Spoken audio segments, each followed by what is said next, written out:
然后我做零的坐在这儿，同学，对。We have to squeeze out.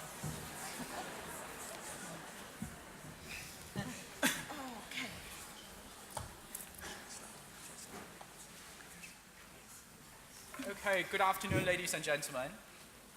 Welcome to the Oxford China Forum.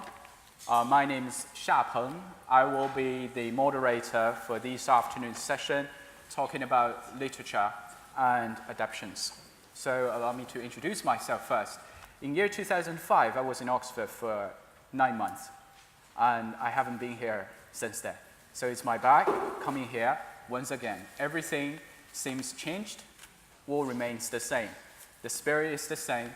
People seems a little bit different, but still there with the Oxford spirit, and also a bunch of great Chinese young talents. So today we're going to talk about literature, and I would have the great honor to introduce the panelists for today's discussion. First, on my left, Ms. Li Yang.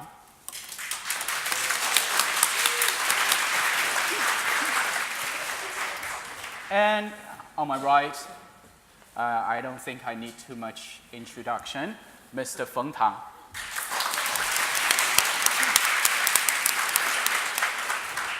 And also a very, very famous celeb, Ms. Yang Li.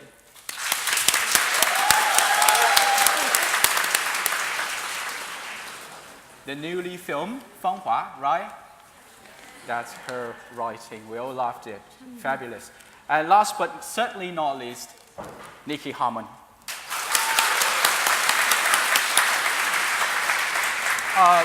But also one more thing to announce, that because Nicky, the bad weather, you know, English weather, and during this week it's called the beast from the east. Yeah, we experience it. And the snow is still in alert situation, and Nicky, she's going to catch a train that probably exists so that she can come home on time, and that will be 5:30, so she might leave us a bit earlier than we should have her around with us. However, if the train doesn't exist, she promised that she's going back to catch up with us, all right? So if she's sneaking out, we can stop for a moment and give her a big round of applause to wish her a bon voyage back home. Yeah? Okay, good. So let's get started. The very first question is a little bit warming up. I'm going to ask the question to all of the panelists, and you can free to, about the itinerary. We're going to discuss the panel for an hour, and then there will be 30 minutes for the Q&A session from our wonderful audience.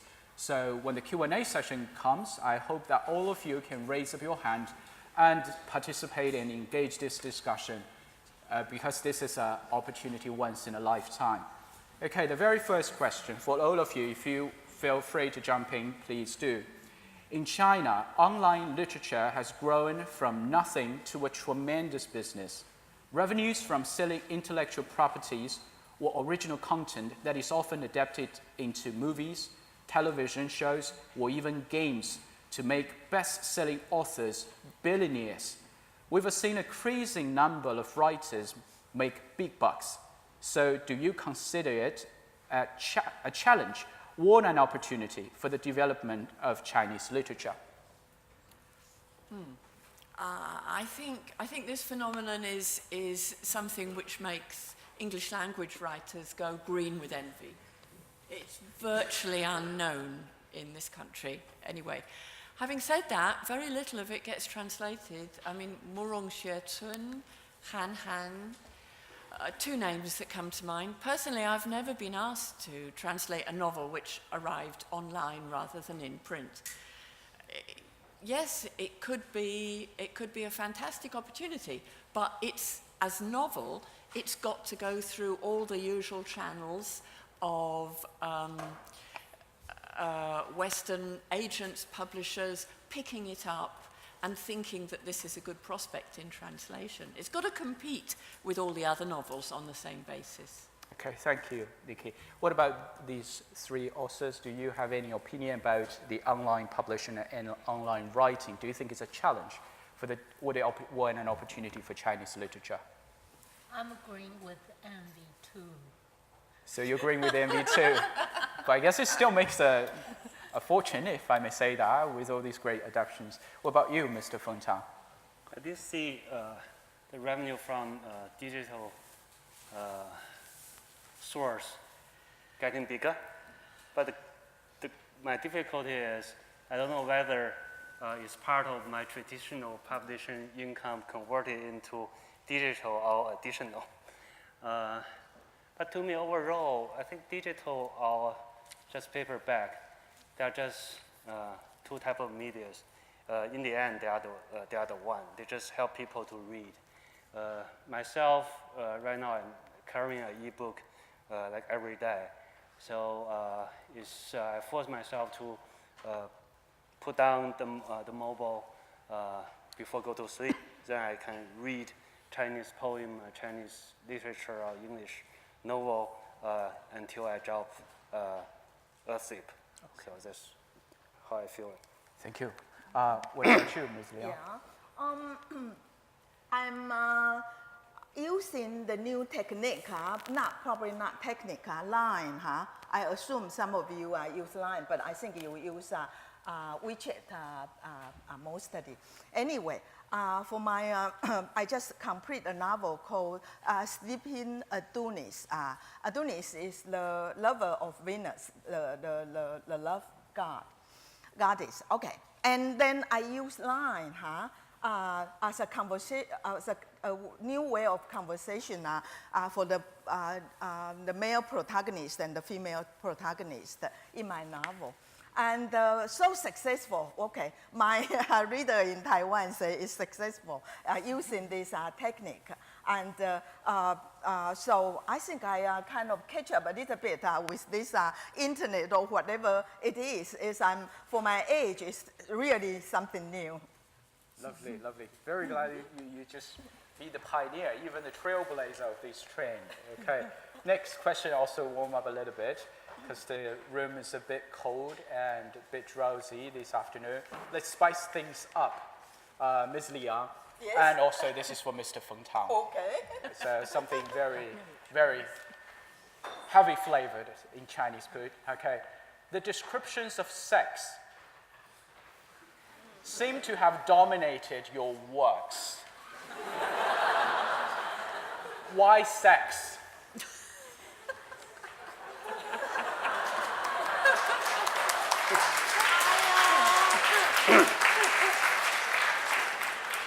Okay, I'm a so-called a feminist writer, so I give the opportunity to our gentleman first.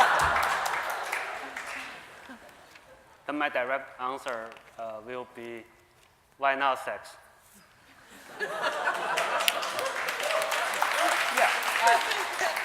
Let me jump in a bit so that Ms. Liang can find her notes. Actually, I'm a zealous fan of Mr. Feng Tang.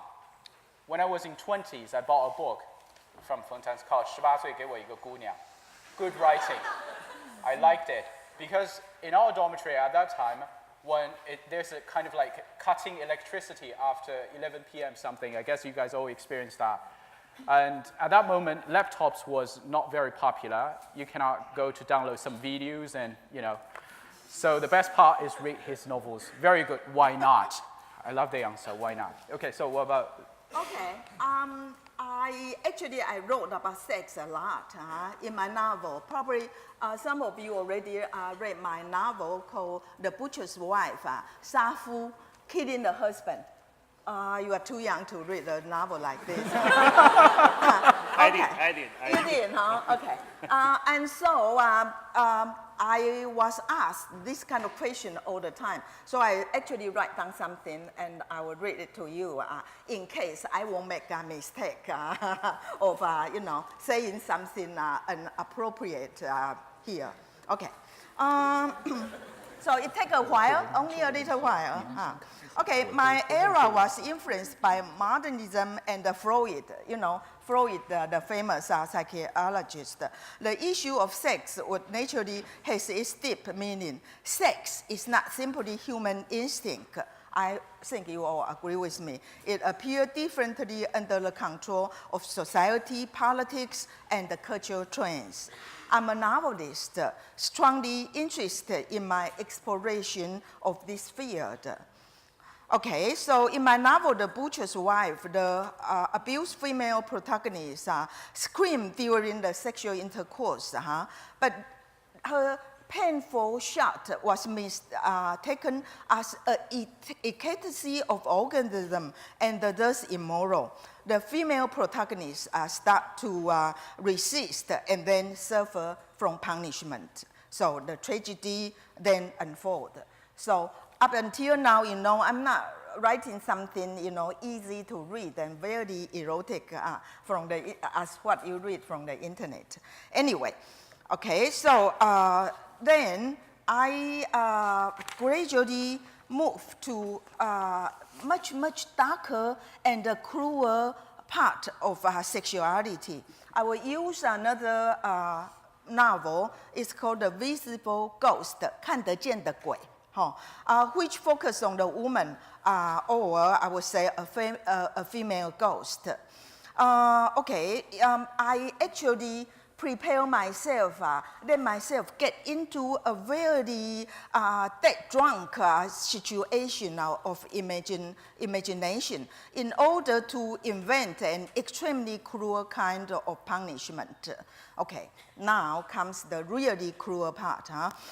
In order to punish and humiliate a resistant Aboriginal prostitute, administrative officer from the Qing government, 清朝的官员 of China, cut this prostitute, cut her body, and created 10 vagina-like injuries as if there were 10 vaginas on her body. They meant to insult her, indicating that only a vagina is not enough, and the 10 vaginas would be enough for her status as prostitute. Okay, and also they cut her breast off and put her belly muscles into her breast in order to tease her that this enlarged breast would be huge enough to match her status as a whole. They slowly tormented her into death. I really have such a description of cruel penalties in my written language. How could this horrifying imagination come into my mind and then become the written language in my book? Frankly speaking, I have no idea, and I was scared. I don't know how this kind of things came to my mind and for me to read it down. Okay, is this cruelty simply inherent from my culture? I read a lot of Jin Ping Mei and all those kind of stories, even when I was very young. This type of cruel sexual culture appear not only in the sexual culture dominated by traditional Chinese culture, but also women's writing in other culture, as long as women carry the memories of scars under the past patriarchy control to women. Sex is the top secret that women ourselves could finally speak out in the recently 50 years. So you know why I focus on sex as the main theme of my writing, I would say. So what exactly did we women say about sex? I think this is the first time for a Chinese writer who is capable of writing sex about ourselves. In the past, normally men write about women's sexuality. So when I was capable of doing this, why not give up the chance and why give the priority for a male writer like him to write for us? So I think I probably explained clearly why I wrote so much about sex, and also make me a very controversial writer in my country, in Taiwan. I was actually punished in many ways, but we talk about it later. Okay, brilliant, brilliant. Very I used to be a gynecologist, so I do have the right. You have the right? I used to be a gynecologist.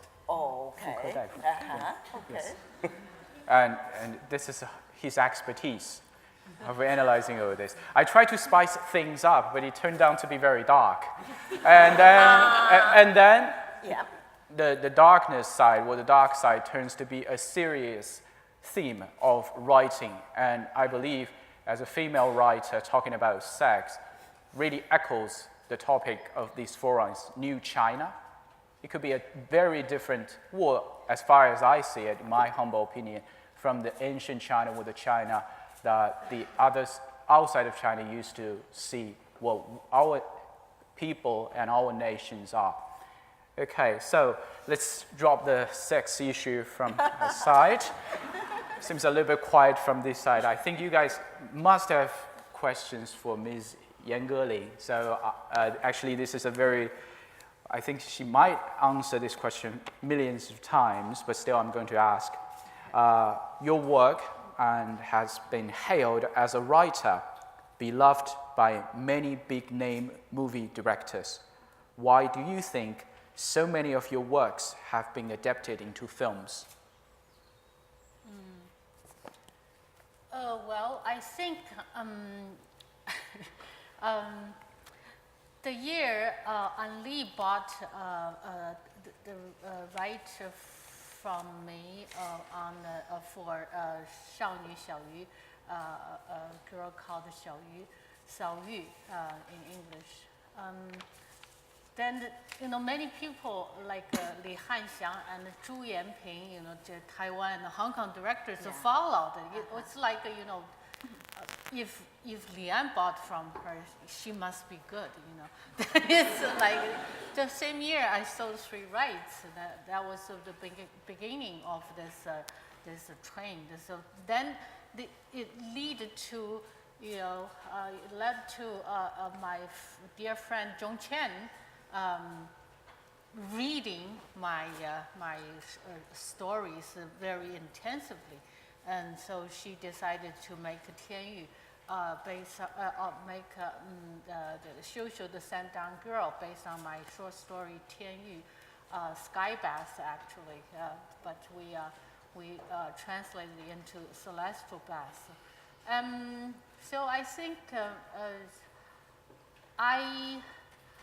I think I don't know, I'm very lucky maybe. And to me, the film actually just, I'm very lazy to do my publicities. I wish I have zero responsibility for publicity, publicize my books. Then these movies did a very good publicity job for me. So then it got, then later on, Chen Kaige asked to buy movie right for White Snake. Then it's just, like Zhang Yimou and all these people, they said, oh, wait, well, Kaige bought one, she must be good. Then so they look into this. People I think everywhere people just, they are, they go to Chanel, they go to Louis Vuitton. It must be good. So many people like it. So I don't really know. But I think what I'm very serious about is to building my characters with all the knowledge and emotion and all my talents. And I think every new character in my new work, I have to make it different from all these images I've already created. So this is probably what interests these directors, because they are forever looking for good characters, new, that's special. Like Fu Sang, my English title is The Lost Daughter of Happiness. It's very unique so far. I still think I'm very proud of creating this character. And Lu Fan Yanshi, the Lu Yanshi character, I still very I'm very shocked by after I finished it and I did several proofreadings. Then I said, then I was entangled with some family matters, and I was worried and was angry. Then after I read my own books, I said, a person who can write the book like this, what can worry her? And so I think this is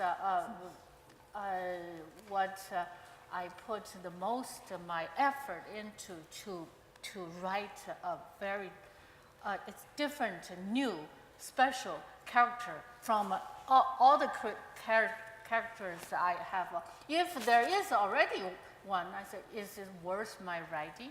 Then I just become disinterested. Okay, thank you. Very good answer. Should we give a big round of applause? Yes, thank you. Okay, next question is for Mr. Feng Tang. Mr. Feng Tang is very famous. Is very famous for his Weibo account and also the public WeChat account. Usually, there are 3 types of things he would like to post. One is some fans, especially female fans, holding his books, and he commented on what a lovely night. Yeah, 今宵欢乐多. Right, that's just one of his label. And the second is recently he published an article through the public WeChat account talking about the middle-aged crisis or the middle-aged greasy, fatty, groovy man, yeah? And the third type is actually draws a lot of attention and debate. It's about his translation of Tagore's poems, The Stray Bird. So my question is translation the recreation of original content? What principles should translators follow? Will a translator try to connect to the author to get a better understanding of the original works? Can you repeat your last sentence? Sorry. Will a translator try to connect the author to get a better understanding of the original works? This is a very deep question. That's why I balance my translation work with posting very simple, simply beautiful lady on my Weibo. You need to have a very deep life, well, have a very shallow life combined together. That's a good life. For translation, actually, translation, you have to compromise a lot of things. I think Nicky will concur. Yeah. Will conquer me. What type of compromise you have to make? I think the translator / the creator of the translated work should be able to decide. There is now the very detailed golden rule books for how to translate, especially how to translate poems. So my belief is I, as the translator, do have the rights to prioritize, to work under all the limitations. So my first principle is I want the translated work to be poems as well, instead of something, just the plain wording of something. So that's my first goal. Second, I want to get essence of what the original text is talking about, not only word by word, mechanical translation. If people only need very mechanical translation, they can use Google. And there are also some software companies in Shenzhen, in Huaqiangbei, they can do a wonderful job now. Why they need an extremely talented translator like me? So just give you a few facts. I always find it's very interesting. The Chinese people, sometimes they hate to respect called authority. They believe everyone has the talent to do everything. 王侯将相宁有种乎 is how could you prove you have certain talents? I can do it as well. But on the other side, as long as the public media, the public information system, telling them again and again for like 30 years, 40 years, taught them in their textbook during elementary school. They do believe that's an order, that's a system, that's a rank of seniority cannot be discussed, must be respected, For example, you know we have this rank of famous authors, 鲁八毛、郭老曹, right? Let me ask you a question. Who among this group ever read Bajin's work? No.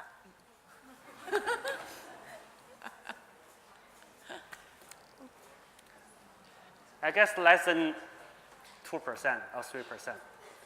Anyway, I'm not intend to downgrade anything. I just give people a fact. The people on the ranking list may not be the author that people actually read. So talking about the very respectful original translator of Tagore's Screenwriter, Zheng Zhenduo, when she made the translation, when he made the translation, he was only around 20-something. And when Tagore wrote Three Birds, Tagore was 50 plus, 55, 54. At that time, the Chinese language, the modern Chinese language was still at nascent stage. Right now, I believe I experience life more than the other translator. I believe modern Chinese is much more developed than it was 80 years ago. I don't see any reason why I cannot translate it again. So ironically, that book was translated. I enjoyed the translation. I spent three months on it, and ironically, after 3 months after the book published, it was pulled out from the bookstore. So that's roughly how I will Experience. I think I would like to spice things up by welcoming confrontational viewpoints if there is. I think you guys would like to see some conflict and arguments against each other. So I think, Nicky, Harman, you've also been a great translator introducing Chinese literature to the English world. So what's your opinion about this, translator versus the original writer? I think I'd like to, in part, agree with Feng. But I have to challenge you on one thing. Tagore had one big advantage for you that my authors don't. He's dead. So you can do whatever you want, and he's not going to argue with you. Yep, exactly. All my authors, I'm extremely pleased, except for one, are very much alive. And some of them have quite strong opinions on what I've done. This can be, I think, a huge advantage. I love working with my authors. But even if my authors are content to let me do my bit, I still have the translator's ethics. I totally agree with you that what we're translating is the essence, not just the words. We're translating the essence, and I used to work at Imperial College teaching, in a small way, translation theory. And I basically thought that translation theorists were a waste of time, except for one. And her name is Christiane Nord, and she has a wonderful theory that we as translators have to be loyal to both the author and the readers. So we're at a midpoint between the two, but also that we particularly have to respect the intentions of the author. So if the author's work is funny, our translation has to be funny. Sad, it has to be sad, and so on. So the essence, yes, respecting the intention of what the author's work. I have actually got into quite deep water with some authors who have quite strong opinions on the way I've translated it, and of course they tend to be the authors whose English is very good. It's easier with authors who don't understand what I've written, but they have friends, and you'd be amazed how many authors have said to me, yeah, I gave your translation to my friend, and he said or she said, so I can't quite get away with it even there. But seriously, I think it's an incredible privilege to be able to work with the author, because with luck, even if you're not face-to-face with them, you get a good email relationship going and you can exchange thoughts. One very interesting comment I heard from an author who doesn't speak any English at all was about Jiao Pinghua, who I was unable to go to China when the translation of Gaoxing, translated as happy dreams. I'm sorry about the dreams, I didn't put that there. Happy was launched in Beijing. Jiao Pinghua was actually there. I couldn't be there, so I did a little video talking about how I felt about translating Gaoxing. And someone who was there said that Jiao Pinghua was actually fascinated because he had no idea translation was so difficult, which I thought was lovely.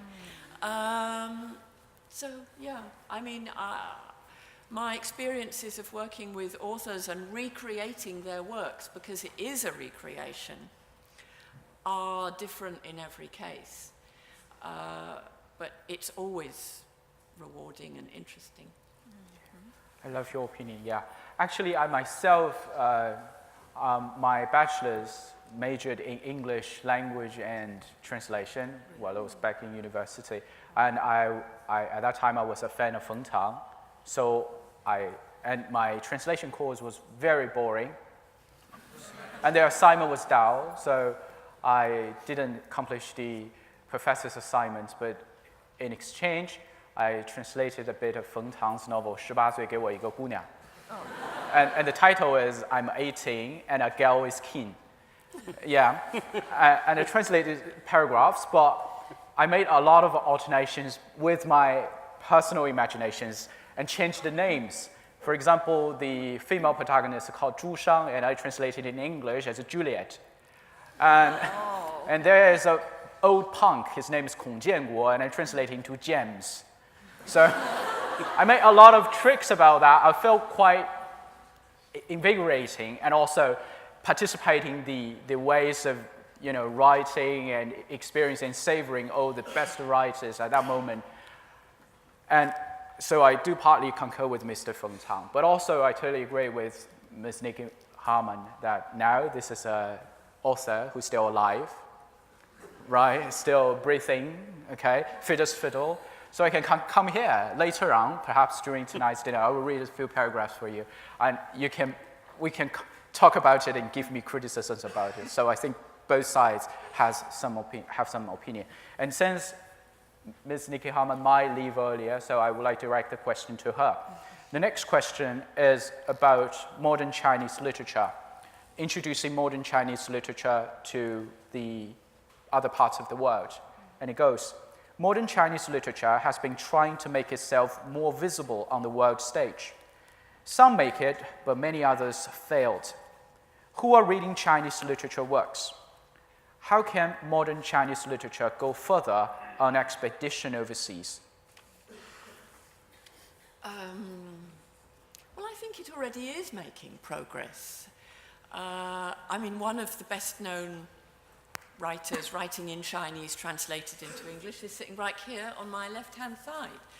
And a huge amount of progress has been made. It's true that your name to English language readers is maybe not as well known as Margaret Atwood, but it's certainly as well known as a lot of other English language writers. When I started translating around 2000, there were hardly any novels being published in English from Chinese. And I know because I had a look back and I counted up. It was like less than half a dozen. Now, because I work on the website Paper Republic, and I do a roll call every year of new novels and works translated into English. It's 20, 30, 40 every year. There's a huge explosion in, for instance, children's literature, but also novels of every different kind. And one of the most exciting things is that at long last, English language readers are learning just how much variety there is in contemporary Chinese literature. That it's not what I used to call the dreaded wild swans syndrome. It's not even the wild swans effect, it's the wild swan syndrome, in that if you ask someone if they've read any Chinese literature, they say, oh yes, I've read Wild Swans. And then they think they know everything. They think everything is like that. But I think we've got past that stage. And English language readers now realize that there's so much more out there. And people are actually beginning to get interested in specific genre of Chinese fiction, like sci-fi, which we might come on to later. There is no quick fix. I mean, I think we all had great hopes when Mo Yan won the Nobel Prize for Literature, that there would be a Mo Yan effect, that everyone would rush out, and if they didn't buy Mo Yan in translation, at least they'd buy others. Well, maybe they have, maybe they haven't. You still often find in bookshops that poor old Mo Yan is filed under Y for yen instead of M for more. You know, me and my translator friends routinely go into bookshops and refile everything under the right name. So we're all working on it. It just does take quite a long time. It needs publishers as well to understand more about Chinese literature, and they are, and they do. But it's an unfortunate fact that most publishers, when they buy the rights to a Chinese novel, all they will have is the persuasive efforts of the agent, or in some cases the author, to go on, plus a sample, a small sample, although occasionally they'll have the whole novel to look at, and a synopsis. And so they really do not know quite what they're going to get at the end. And this is a considerable leap of faith when you think how much money they've had to invest in the translation before they even get to see the finished product. It's different, of course, with European languages because publishers, on the whole, between them, they can read the French, the Spanish, the Italian, the German, and so on. It's not the same with Chinese, Japanese, Korean, and a lot of Asian languages. But, you know, progress has been made, and I'm sure it will continue to be made. You just can't expect any quick fixes. Publishers are always moaning that they don't make any money, and I'm sure they'll continue to moan about that. We have to be nice to them. We have to understand their problems. Okay.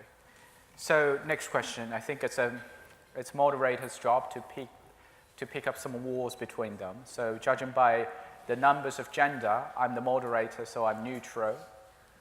So just count me off of these four very famous and writers and commentators and translators. Only Feng is male, and the other are very graceful madams. Okay, so my next question, what is all of you, but I will say you are going to be saved for the last. Oh, okay. What's your impression of feminism in modern Chinese literature from your own perspectives? So let's start from Ms. Yan. Yes. What's your impression about feminism in modern Chinese literature? I'm not very conscious of this. I think it's only natural for me to write more women characters. Since I'm myself is a woman, and I have many lady friends who gossip a lot about each other's affairs, and lots of. So I have a good resource for the raw materials, and also I think since all these great writers write more like Tolstoy, right? And it's the most, I think the greatest of all his novels is Anna Karenina. And I still think it's the great of all his works. And he was a man, and he created this unforgivable woman character. Why not me? So I think it's. I don't even I really don't I really hate people categorize me as a female writer, and then by look I'm a female, and I just think it's I wrote my most important work with male character, Lu Yanshi. And my most, it's my only Chinese English novel, written originally in English, with a male lead. So I think the less you are categorized, the less you are aware of what you want to write, the better. Aesthetic value you're going to bring to your literary works. Okay, thank you. So what's your take on this? Okay.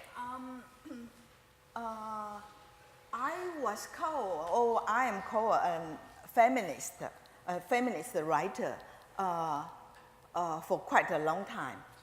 And I know nowadays feminism or feminist become a dirty word. There a lot of people think only those jumpy women cannot get a man and look ugly, and so they become lesbian or become feminist. That's how people think of feminism nowadays. But if you ask me, I would still admit that I am a feminist writer, because I have to thank Taiwan's democracy, and we have all the freedom to write whatever I want to write. Back in 40, 50 years ago, my novel can be banned.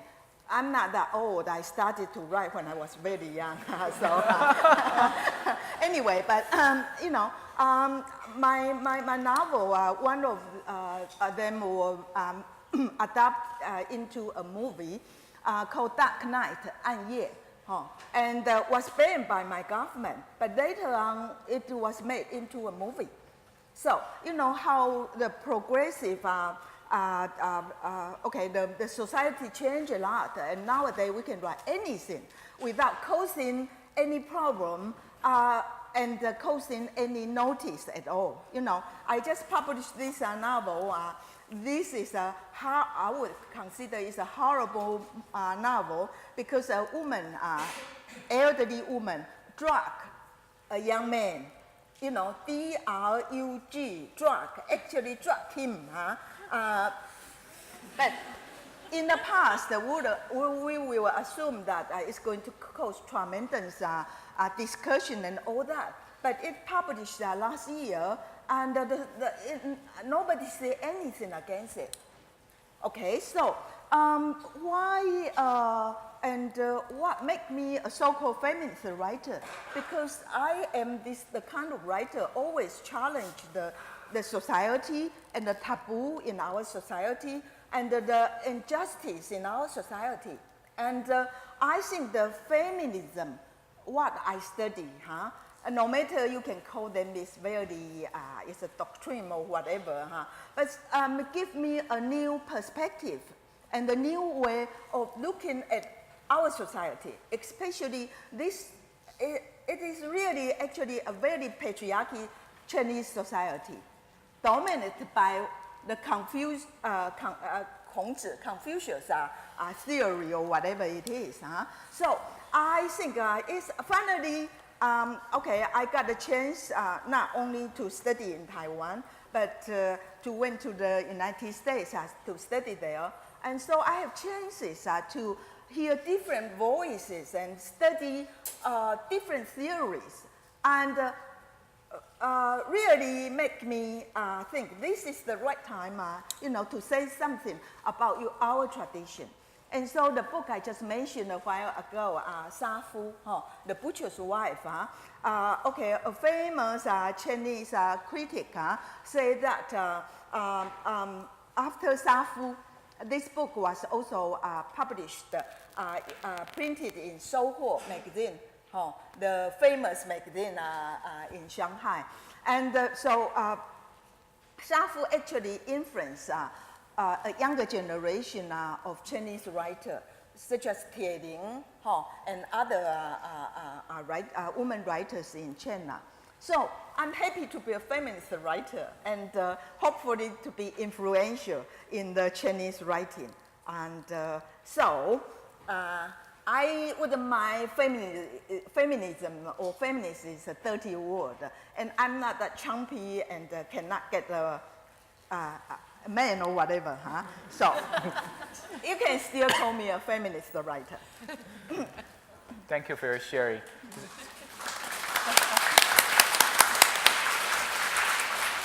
Actually, feminism has become the buzzword for year 2017. On the very front page of the Time magazine for the year cover is actually a group of female people's portraits and saying the Me Too movement. Me Too, and it stops here. It's very, very popular icons in year 2017. However, it seems that there's a little movement in China. So what is your understanding, Ms. Nicky Harman, talking about from an international perspective, what is your impression of feminism in modern Chinese literature? Oh, that's such a big topic. I mean, I'm delighted to call myself a feminist translator. There have been the very odd occasions, occasionally, where I have had to choose a gender for a person or a dog, where it doesn't appear in the Chinese, and I'm able to choose the gender, and if it fits, I'll choose the female gender. My dog is not automatically going to be male, the doctor will not automatically be male, I'll make them female. But that said, that is really a very small thing, it just gives me a little quiet satisfaction. I think I'd like to approach this question from the point of view of visibility. I actually looked back, once I got your excellent questions, to see what proportion of male and female authors I translated, and I'm delighted to say that it's pretty much even Stevens. And that includes the long works as well as the short stories. Also, I counted up of the roll call that I did last year, 2017, new translations from Chinese into English. There was only a very slight majority of male writers, very slight. It was almost even. I was thinking about this because I had to write a keynote speech, which I'll be giving next week on International Women's Day, and I think visibility is a very and recognition is very important for male and female writers. And I had a look because they wanted to know about the situation in the West. I had a look. I discovered that of the Nobel Prize for Literature winners since the beginning, of the more than 100 winners since the Nobel Prize for Literature was inaugurated, only 13 won 3 were women, which is a pretty appalling statistic. And the same goes for an awful lot of the major prizes in the West. I had a little quick look at one particular Chinese prize, the Maodun Prize, and I discovered that only 20% since its inception were women of the winners. However, having said that, I'm pleased to say that an awful lot of Chinese writers in the West who are well known are actually women. I think recognition and visibility is hugely important. I can't always choose who I translate. I mean, if a publisher comes to me and says, would you translate this book? I'm more than likely to say yes. I'm not going to say yes automatically, but I'm more than likely to say yes because it's my job, and providing I like the book. I'm not going to say, oh, wouldn't you give me a female writer instead of a male writer? But I'm pleased to say that I often do get offered women writers, and my goodness, the people that they write about are often very strong women characters. And that also gives me great pleasure. That said, the most important thing is that the book should be written well. So you have to get a balance, but there you go. No simple answer. Okay, so the comeback time from Mr. Feng. There's a very famous celebrity also in China called Gao Xiaosong once said, I will say that first in Chinese, and then we'll roughly translate it in English, 叫京城的白富美都是冯唐的粉丝. All the beauties, white, rich, and beautiful in city of Beijing are fans of him. And a lot of people would say that you are the heartthrob for female readers, but they also call you a male chauvinist. Okay? Do you agree with both?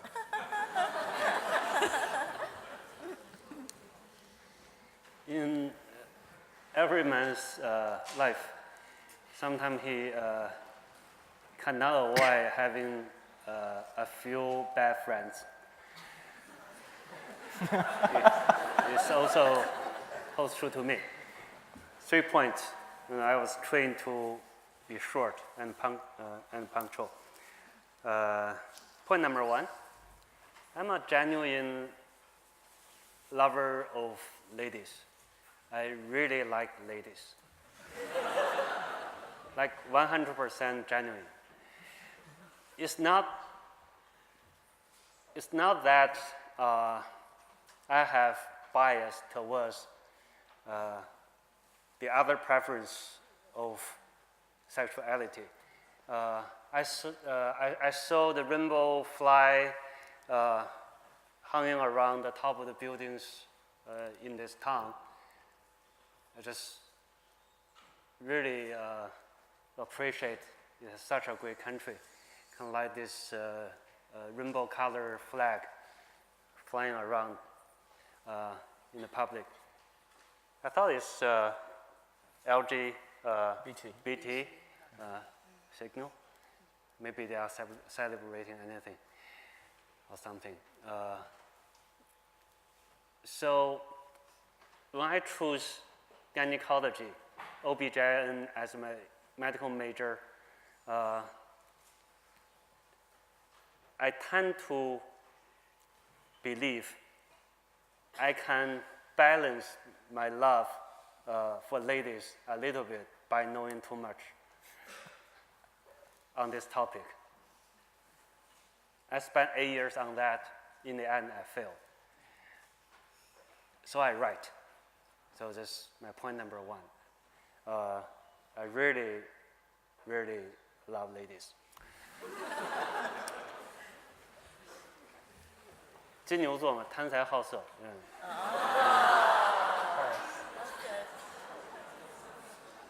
Point number 2. I do believe, I really do. Ladies are higher generation of human being involvement. Thank you. Being a scientist, I do have facts. I do have fact base. Number 1, ladies tend to bleed every month, but still can be alive. Number 2, almost in every country, ladies in general live 5 years to 10 years older than men. Yes. Number 3, I always tend to observe my mom, which is 81 years old this year. Instead of, in Chinese it's called 修心, instead of making a self-being, a personality more accomplished or more skillfully dealing with the difficulties of the world, she do it the other way, like other ladies. He just live with all the difficulties, live all this dirty shit. For example, when we find someone we cannot really understand, when we face a difficulty we, as a man, cannot really overcome, we will try to persuade ourselves, give ourselves all this teaching of the big philosophers like Buddhism, like Confucianism, like all these priests. But my mom, like old ladies do, he just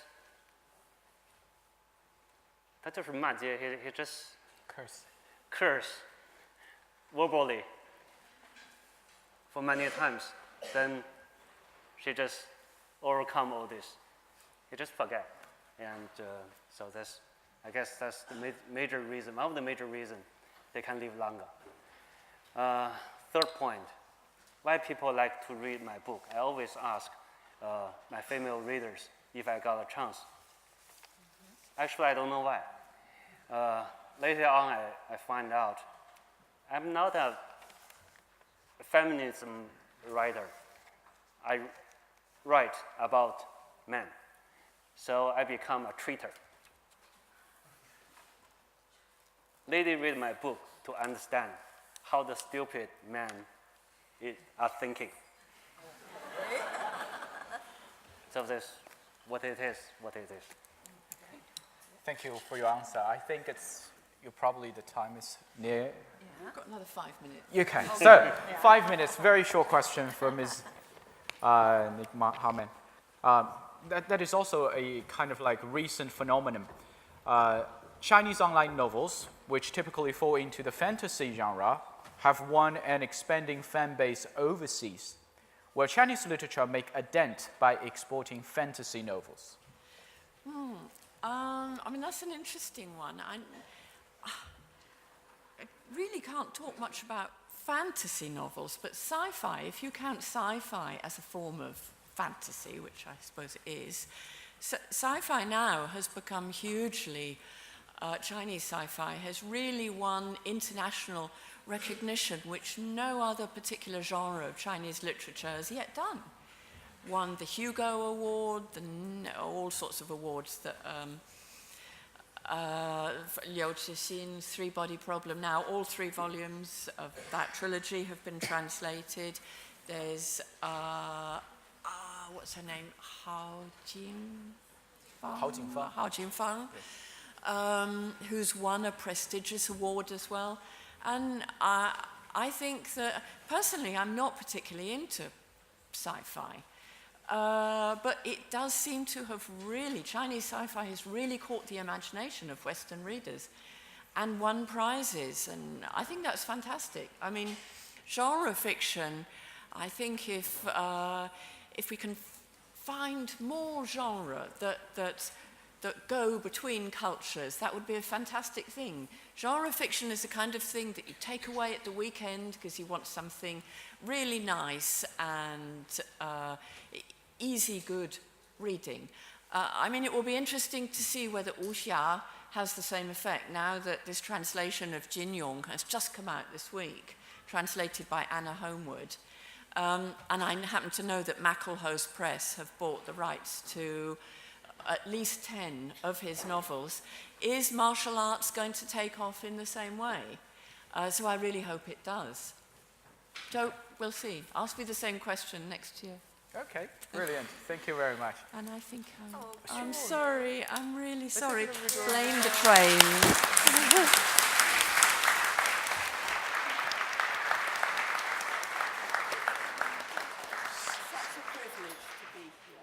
Safe trip. Safe trip.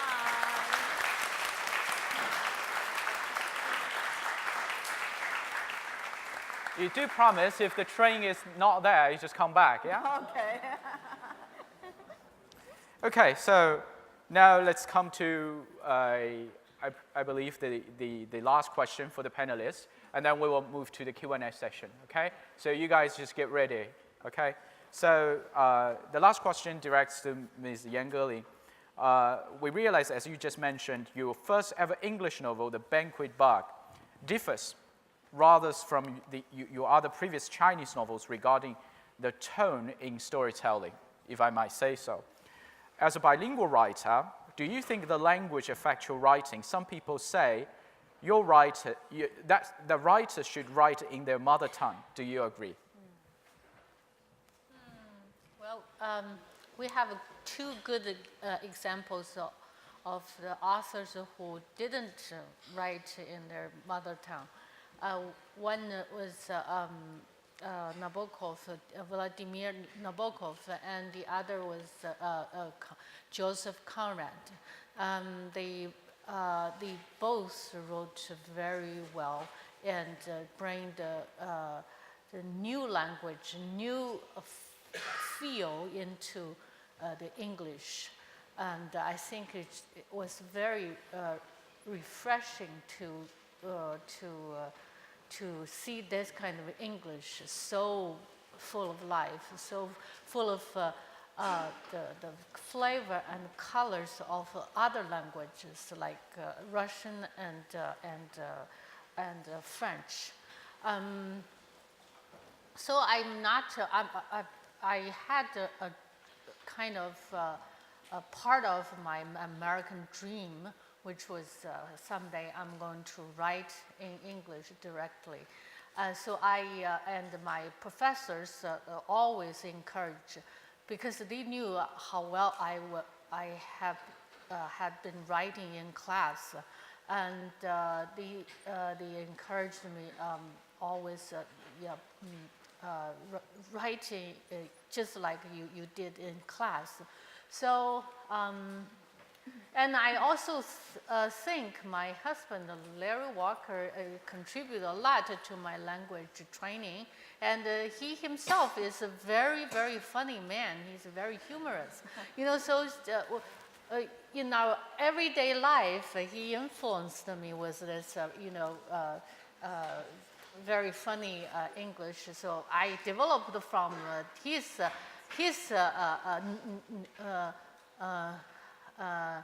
how to say, nurturing. And so I developed this English expressions which are funny. He encouraged me. He said, your expressions are caustic but funny. Very kind of so fresh, so original. So then I said, why not? Let me try. And this Banquet Bug, the Banquet Bug was the title in America, but my publisher, Faber & Faber, picked another. I gave them choices. They picked The Uninvited. And so the Uninvited was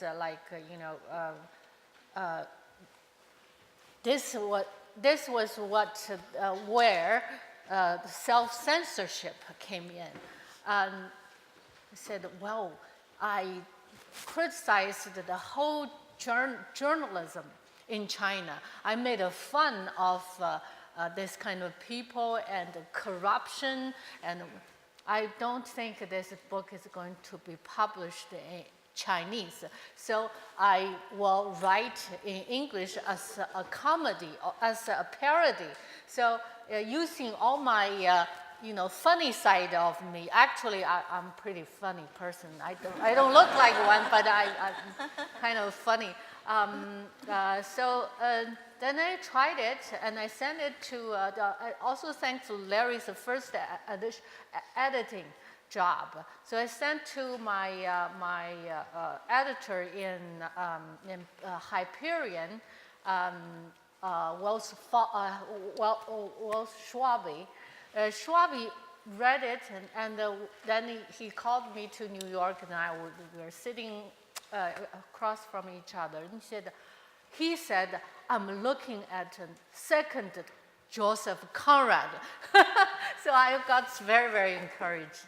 So I wanted to write. And then the irony is, the book was translated by a professor who taught, who was teaching drama in Taiwan, translated into Chinese, and was bought by Chinese publisher, and immediately was a good comedy material for film. So it was the right for the film, and never free. It came back, and then somebody else bought it, and so. I was doing negotiation with some company for the next round. People couldn't make it, but they would just like to buy the right. Yeah, they think it's funny, and it's dramatic and whatever. So I really want to try again to write in English. Maybe sometime this time with more controversial topics. Okay, so I guess my job is done. I'm running out of. Thank you very much. Thank you. So the next session is about the Q&A. So if you have any questions, raise up your hand, and please, that lady. Yeah, you're the first. Do you have microphones or loudspeakers for her?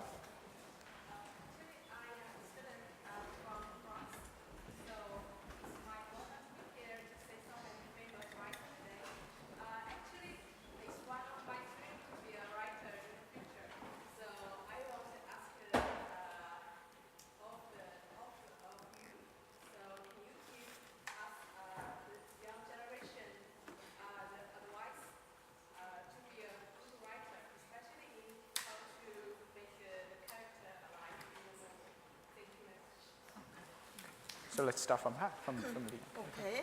I think first of all you have to read a lot of novel. I know nowadays you young kids hardly read anything. I mean, it's just not a time for reading. I think you guys see a lot of watch a lot of television movies and something like that, but you just don't read novels or whatever written written down. So I think you need to read first, really. And then secondly, I think the observation is very important. I trained myself, even when I was very young, to pay a little bit attention to what's going on around you, or you can go beyond that. When I was young, I'm such a curious kid, and so I overheard a lot of fairy tale, folk tales, and a lot of peculiar stories from the neighborhood, and later on it became the source for my writing. So I would say that the other thing I think is very helpful is then I went to the United States to study in theater, because my English is not good enough to go to comparative literature or those kind of studies. And to study in theater, I got the opportunity to I do a lot of acting instead of a lot of reading. Okay, but from reading a script or reading those kind of things, it actually helped me to write dialogue. I'm a writer. I think narrative is much easier for us to write. We describe how beautiful the sky is, but come to write down something, a character, our protagonist say something. It's normally very difficult for us because we write something and become very 文青 very, it's not spoken by human being. It's very literary and so very pretentious. But then my experience in theater and reading a lot of script, play, help me to write dialogue. And that's very good training. So do that, and I assume you can portray a very lively character in your novel. Would you give the young lady some piece of your mind about how to become a writer? I agree with what Lady Lee laid out. This is lazy. Just adding one more. Okay. You just start to write. Yes. You will find out either writing itself beats you, which forces you to drop writing because it's so boring or whatever, or you just survive and you become a writer. Yeah, Ms. Yan? My experience is, I started to become adult very early on. From 12 years on, I was working like an adult. So I was a soldier in the army. So it always helps. You don't pretend that I'm experiencing life. I'm living here. How many jobs can you do? You can do as many as you. Just when I went to United States, I worked in the restaurant. I took care of old ladies, and I took care of kids as a nanny. I did many. And when I was working in a Taiwanese, rich Taiwanese family, they said, no, you have to mop the floor, not with a mop, but you have to script like a Japanese. So I did it. I think this is every piece of a bit of experience. You think you really live this life, not I'm experiencing for my writer's writing. No. So that time and in the U.S., I really think I was one of the workers working in the restaurant. I was very happy to get few bills every day. So it was trying to never stop living. I think many artists in China and the directors or once they become big, people they stop living. They don't know really how, general public, how they live. If you don't live like everybody else, just like me, I never want to live in China because I was treated like a queen every day, Then you become like a Lalita, Then after a while, you lose your roots. So you have to give yourself. Living abroad is much better. In Germany, I'm just a housewife. I'm just a mama. I'm just a wife. I cook for them every day. I go to market to buy fish or buy meat. Then I know every detail how to live. This is very important. And I think and also another tip I can give to you: don't be that talker in one group, okay? Be the listener. You know, I always listen to people. I'm fascinated by people's stories.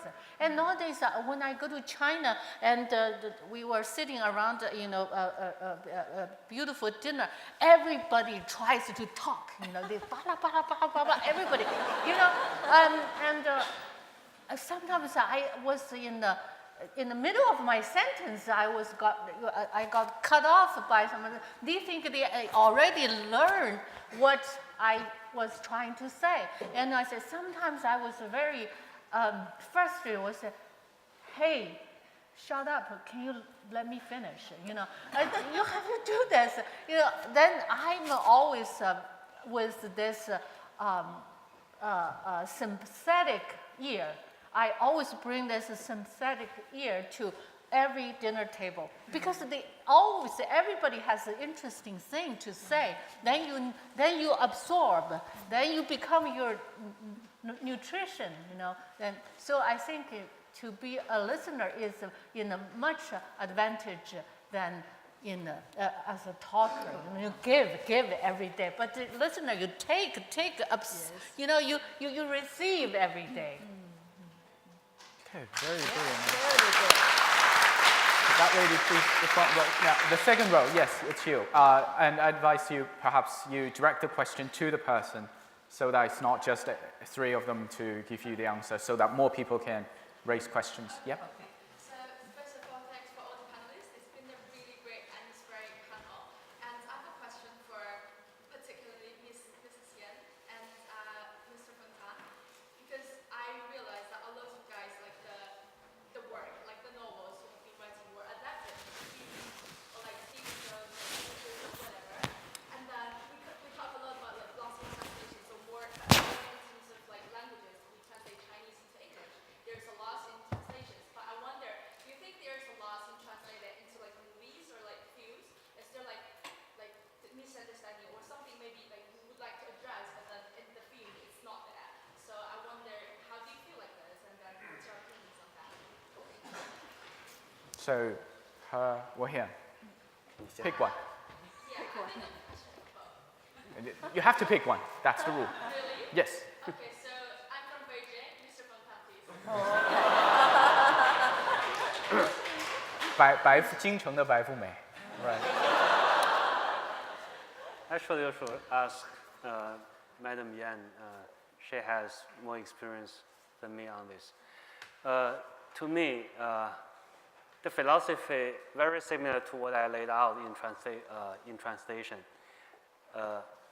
Actually, I gave full decision rights to film, video production team, including directors, screenwriters, producers. Reasons being, number one, I'm not an expert. Totally I'm not. I'm not like an idiot. I don't have movie in my home. I don't watch film at all. Number two, I do believe words, the language, and video, audio, they are two different media. Even talking about the same topic, they may have their own advantage and disadvantage. It's real professionals' job to maximize the effect of their own media. Third, I would rather them to use my novel stories as a raw fish, so they can cook whatever they want to cook. In the end, is Liyu's film, is Lian's film, is not my film. So I also run away from the responsibilities. Yes, yes, yes. Okay, next question. Let's give the audience back at the back seat. Yes. You have to shout to a certain degree. We'll come to the center of the hall. Thanks for the great discussion. I have a question for Nicky. I would like to ask, do you think literature work should tell people what is right, what is wrong, or convey something for example, in 少女小鱼, do you think 小鱼 shouldn't faithfully marry a guy to get a green card in Tianyu? When she shouldn't use her body as a capital, or you want to convey something really sad but really beautiful? Thank you. I don't know. Do I want to convey any? Of course. Oh yeah. I'm sorry. Somewhere. I have to be forced to put on the. Yes, because the microphone is on apron. Yes. I think every writer, of course, takes a side of his or her characters, of course, yeah. But the writers are like gods, you know, like God who created this world. He loves even villains in his in the world he created. So he's the most forgiving person or the creator for everything. You should not, before the reader, hold the judgment before readers have their experience or their feeling or their judgment. You shouldn't do this, right? Because this is even with psychology, you cannot say, you know, what is wrong, what is wrong behavior, what is right behavior, and with literature, with art, you cannot play a moral judge. So this is my what I understand of literature and any kind of art. And for example, I read, we were talking about Kenneth Clark. He wrote one article about Van Gogh's two pictures. One is just, what's that? What kind of flowers? It's not flowers, it's artichoke, a bunch of artichokes. And the other picture is a pair of old shoes. It's like boots, but very old, and it's, you know, it's already deformed a pair of old. And he said, I find artistically and aesthetically, the artichokes to me is more charming, more of art. But the old shoes, he probably subconsciously already trying to convey this message. This is from poor postman or who walked on this road for a long time, who has some message there, some kind of progressive message. His compassion, his sympathy went for the person who just took off this pair of old boots. But he said, but for me, that is more the artichoke, bunch of artichokes has nothing, no purpose, nothing. It appealed to you just as a piece of art. So there's no class consciousness in it, no political message in it, nothing, just pure art. So he thinks that aesthetically it has more value in this artichoke, the picture. So did I say my point? Brilliant. Let's give a gentleman's. Yeah. A gentleman, yes. So good afternoon all. Thank you to have you here. I have seen, I think your panel discussion so far the best and most exciting so far today. So thank you so much for bringing out such a compelling conversation. My name is Lee. I used to be a student at Oxford, but now I work in international banking. My question will be for Gerling. It's about career switch. As we all know, you successfully switch your career from a professional dancer to a writer. So myself, although I do international banking, but since last year, I started writing my own book, the first book I wrote. part of the reason is my work sometimes can be boring, so I need to entertain myself and also my boss. Why your boss? Because sometimes the work itself is also very boring for my boss. So I see, why not we just start something later? Does he pay extra to you? But more importantly, because you can see like nowadays, China is an emerging power. A lot of Chinese firms actually going overseas to buy a lot of assets and a lot of companies. So that's exactly my day-to-day job. So from my observation, actually sometimes Chinese firms can be very stupid, pay like 20% or 30% at the premium. And also at the Chinese working in the city, in London, you don't see a lot of Chinese working in this industry in London. So actually you observe a lot of culture difference and culture shock. So I was thinking, why not I should put in everything into a book. But the question is, actually I found it's very hard to come in myself, especially on a part-time basis, to do writing. Especially I think finish my work like midnight, I still need to write like 1 or 2 hours. That's the first question. It's really, really hard to commit your time to this part-time hobby. Another thing that I do, as Ms. Leon suggested, to keep a diary and observe every bits and bobs, all the observation you do on a day-to-day basis. But sometimes, for example, for my novel writing, it's super hard for a beginner like me to really connect all the dots at the storyline as a kind of more, a book. So I was thinking, when you started to write your first book, how did you overcome this kind of difficulties? And what would be the top 3 key takeaway or tips to share with all the audience here? Thank you. Sorry to jump in a bit because we are running out of time because they just gave me the signal to cut my throat. So this will be the last question, and I really appreciate, this is a very good question.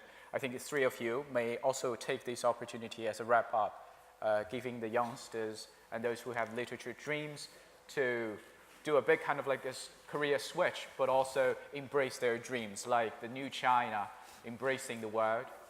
So let's start from Ms. Gilling, and then we move on to Leon. Okay? Okay, yes. I switched from dancing to writing was actually I had been reading just for fun in my father's library. It was just like a kid who was closed out. But schooling was cut off by Cultural Revolution, so my father has all kinds of books, all kinds of novels, all the classics you can think of. So I just pick one, and if I don't like it, I chuck it and pick another one. So this random reading actually prepared me to this switch, because I didn't know there's a writer dormant in me. And so after the border conflict between Vietnam and China, I thought, well, I really think my mind is better than my legs and than my limbs. So the switch, I think you have a very, very good motive. I mean, you want to write to entertain yourself. I said nothing better than this purpose. Yeah, if it goes to publication, that's great, right? But otherwise, you can publish it. Nowadays, you can publish it online. Or there were when I started out, the only place you go to was to the literary magazine, right? So I think, and also I give you. Encouragement of this example. Do you know Mr. The writer from Mexico who got a Nobel Prize for Literature Paz, Octavio Paz? He was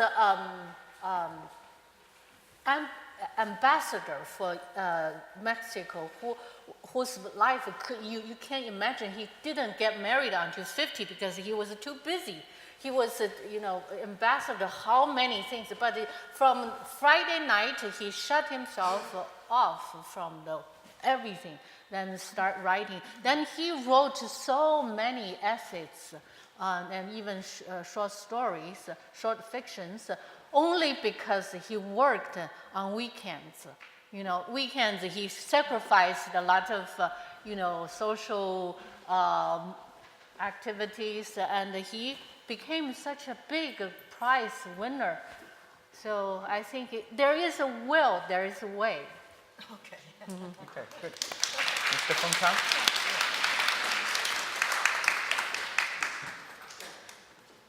I guess number one, discipline. Yes. I graduated from business school in the year 2000, which is 18 years ago. Since then, I'm keeping a full-time job, work 80 to 90 hours a week until now. And I managed to publish 15 books. I know it's tough, but you need some discipline. Second, I have to be very direct. If you cannot build discipline, just drop the idea of being a writer. You can just be a reader. You can still enjoy your life. You can just put Tang Shi San Bai Shou at bed, read 1 or 2, try to recite some of them, and still have extremely good dreams. Thank you. Yes. Yeah. I think to be a writer, you got to have talent. That's very important. Without talent, even you work very hard and have very good discipline, I don't think you will achieve this goal. So I think, but you certainly will ask me, how do I know I have the talent or not? So start to write something. And you can put it on the internet or show your friend, your teacher, or show us if there's a chance. Then we can tell you whether you got talent or not. Yes, indeed. I mean, there is a Chinese saying, 主师爷赏不赏饭吃. Right? For the Peking opera actors or actresses, you got to have talent. Otherwise,你没有这口饭吃的. There's no way you can become a writer. My boss my job, my work. Okay. Yeah. And so, okay. Next thing I think is very important is I normally encourage for people that want to write something, but not sure whether they can become a writer or become successful. Is I think the best way to achieve is use writing as a habit. We play golf or we travel, listen to the music to make it as our habit, right? I mean, we can use writing as our habit. And that cheer you up because you write something down, and after years, before you die, you can read them and feel so happy. I wrote down so many things about my life, and even I'm not a successful writer, but I fulfill my dream from my writing. So make writing a habit. So because to be a professional or a full-time writer like some of us, you really have to pay a lot. You have to pay a lot to be a writer. So make it a habit, and then be happy with whatever you write. And I think none of us probably here is going to get the Nobel Prize. So really make so, I mean, sorry to say that, but that's probably is the truth. So, I mean, end up, make no difference whether you use your writing as a habit or we use our writing as a career. I mean, at the end of our life, probably it's not such a big difference. So, make your writing a habit. I think got you that All right, so ladies and gentlemen, it's Good afternoon. We spent all together, and from Leon, we see a true self, yeah? Writing new things and experiment. Also from Feng, we see a middle-aged man who is genuinely interested in ladies, and also has this idea about translation and film adaptations. And also we have Madam Yan Geling, Miss Yan Geling here, and she's telling the story about growing as a writer and her ideas, consider writing as a career. However, I see more things. I see all of you. Young people gathering in this Oxford Hall to participate in something I'd rather say futile and useless. Literature does provide us with money, it has a price, and it entertains us. But it's not the reason we gather here today. It's for something more valuable. It's for something beyond our earthly need. It helps us to transcend ourselves to higher and higher levels. And when we're looking down, and we can see through the stupidity and ignorance. In the past 30 years, China has experienced a business boom. We are the second world economy power. And I'm sure in Oxford Forum, the New China Forum, we're going to talk about money. We're going to talk about finance. We're going to talk about startup. But I'm very lucky and feel blessed that today, this afternoon, in a very chilly weather, we talk about literature. Just like the tribe man. It's indeed like the tribe man, without microphones. It's just like the tribe man in the very dark night. After whole days of hunting, gathering fish, working hard, and even try to evade those wild animals, we gather together around the campfire, share stories, share imaginations, share something we dream about ourselves and the outside world. And indeed, the words will be remembered in writing, in movies, on the internet, with the different kinds of languages, and that will be a treasure to our next generations. Thank you very much.